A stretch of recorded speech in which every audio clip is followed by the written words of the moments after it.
face and put that body on me. I'm coming now, follow my lead. Come coming now, follow my lead. नमस्कार दोस्तों, आज हम बात करने वाले हैं एक दवाई के बारे में जिसका नाम है कॉफसिल्ब सिरप, जो कि आपको कफ, कोल्ड और सोर थ्रोट से कम होता है, यानी कि खांसी, ठंडी और गले में खराश होने पे।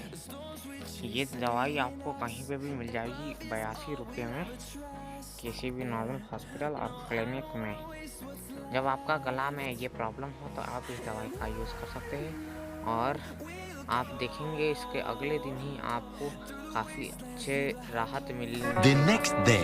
तो आज के लिए बस इतना ही दोस्तों, अगर वीडियो अच्छा लगा हो तो लाइक कीजिए। धन्यवाद।